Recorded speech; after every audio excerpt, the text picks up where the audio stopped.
Friends, இன்றைக்கி Sunday special. எங்கள் வீட்டில் உருண்டை குழம்பு. அது எப்படி செய்கிறேன்னு சொல்லி காட்டுறேன் பாருங்கள். எண்ணெயை போட்டு கடுகு சீரகம் தாளிச்சிட்டு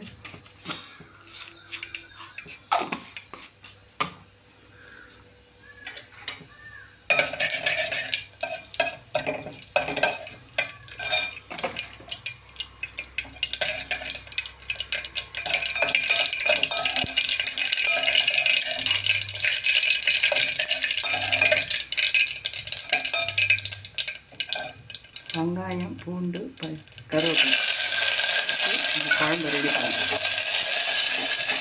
முதல்லையே பருப்பு ஊற வச்சு ஒரு அழகாக்கு பருப்பு ஊற வச்சு அதில் மிளகா போட்டு சோம்பு போட்டு அரைச்சி எடுத்துகிட்டு வந்து வச்சுருக்கேன். அது உருண்டையாக பக்கோடா மாதிரி உருண்டையாக போட்டு எண்ணெயில் சுட்டு எடுத்து குழம்பு கொதிக்க வச்சு போடுவேன்.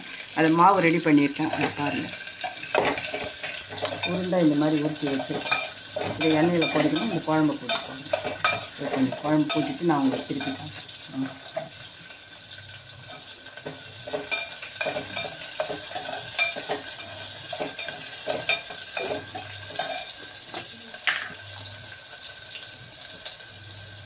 குழம்புக்கு கொஞ்சம் மஞ்சள் தூள்,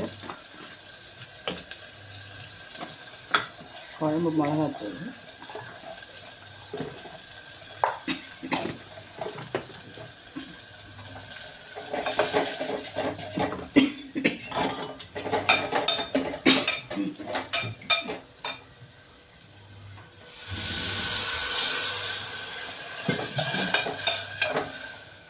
கரைச்ச புளி தண்ணி,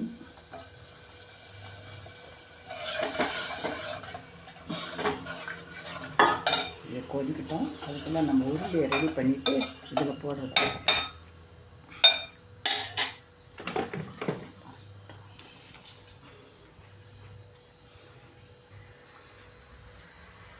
பருப்பு மிக்சியில் அரைச்சி உருண்டை ரெடி பண்ணி வச்சுருக்கேன்.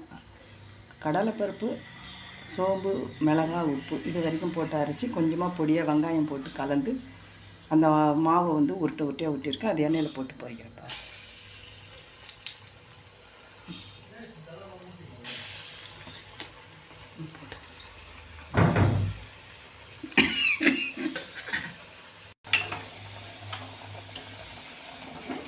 இந்த உருண்டையெல்லாம் ஃப்ரை ஆகிடுச்சு. அதை எடுத்துடுறேன் பாருங்கள்.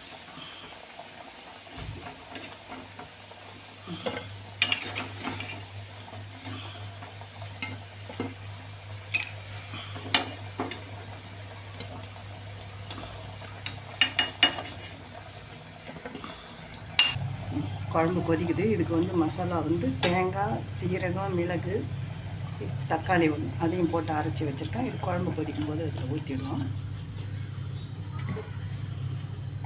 இன்னும் கொஞ்சம் கொதிச்சதும் இந்த உருண்டையை போட்டு அதில் இறக்கிடணும். குழம்பு நல்லா இன்னும் கொஞ்சம் கொதிக்கட்டும். குழம்பு ரெடி ஆகிடுச்சு. இந்த உருண்டையெல்லாம் குழம்புல போடுறேன் பாருங்கள்.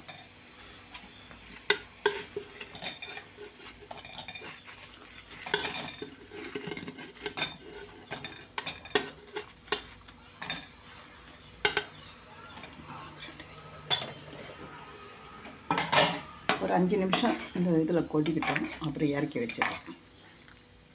உருண்டை குழம்பு ரெடி. அதுக்கு காம்பினேஷன் கோஸ் தேங்காய் போட்ட பொரியல். இது உங்களுக்கு எல்லாருக்கும் தெரியும். இது அப்புறம் ஒரு கீரை கூட்டு செய்வோம். அதையே நான் எப்படின்னு காட்டிடுறேன். இன்றைக்கி சண்டே ஸ்பெஷல். எங்கள் வீட்டில் உருண்டை குழம்பு, கோஸ் பொரியல், கீரை கூட்டு. இது பசலைக்கீரை எங்கள் வீட்டு தோட்டத்துலேயே இருக்குது. அதை எடுத்துகிட்டு வந்து இப்போ பருப்பில் போட்டு கூட்டு பண்ண போகிறேன். கீரை அலசி வச்சுருக்கேன். கட் பண்ணி கூட்டு பண்ணும்போது நான் காட்டுறேன் பாருங்கள். இந்த பசலைக்கீரையில் அவ்வளோ சத்து இருக்குது. பாலக்கீரை எப்படியோ அந்த மாதிரி இது ஒரு வெரைட்டி. தோட்டம் பெருசாக இருக்கவே நாங்கள் எல்லா வெரைட்டியும் தோட்டத்துலேயே போட்டிருக்கோம். அதை எடுத்து நாங்களே சமைச்சிப்போம். சண்டேனா இந்த ஸ்பெஷல் தான் எங்கள் வீட்டில். கூட்டு செய்ய போகிறேன் பாருங்கள். அதில் தண்ணி கொதிக்க வச்சு கொஞ்சம் வெங்காயம், பொடியாக நறுக்கின கீரை,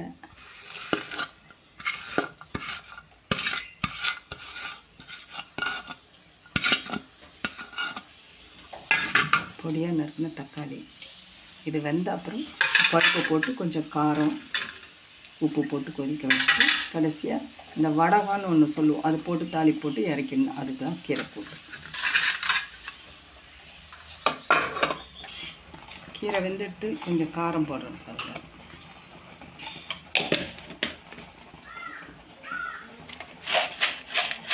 அதுக்கு தகுந்த உப்பு போட்டு கிண்டி விட்டு பருப்பையும் கொட்டி 2 கொதி விரட்டன்னு இறக்கி வச்சுக்கணும்.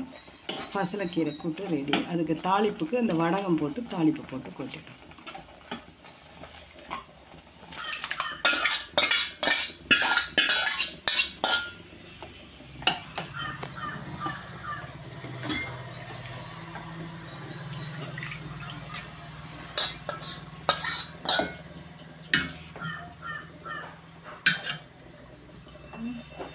கீரையை தாளிப்பு போடுறேன் பாருங்கள். அந்த வடகம் அதை எடுத்து தூளாக்கி போட்டு கீரைக்குன்னு ஒரு வடை உருண்டை பிடிப்பாங்க. அந்த உருண்டை தான் தாளிப்பு போடணும்.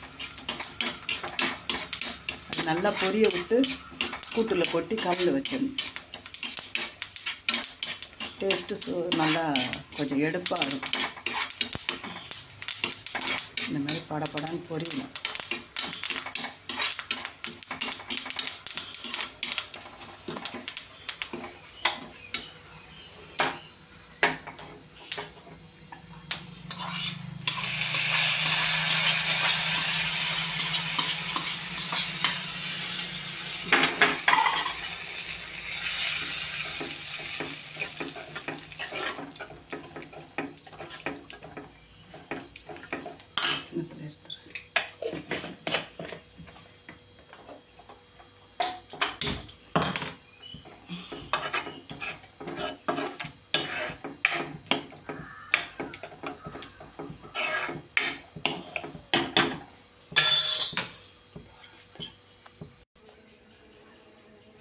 எங்கள் வீட்டு சண்டே ஸ்பெஷல் லஞ்ச் தயாராகிடுச்சு பாருங்கள். ரைஸு, கீரை கூட்டு, பருப்பு உருண்டை குழம்பு, கோஸ் பொரியல். இதை வீடியோவை பார்த்துட்டு உங்களுக்கு பிடிச்சிருந்தால் லைக் பண்ணுங்கள், சப்ஸ்கிரைப் பண்ணுங்கள். தேங்க்யூ.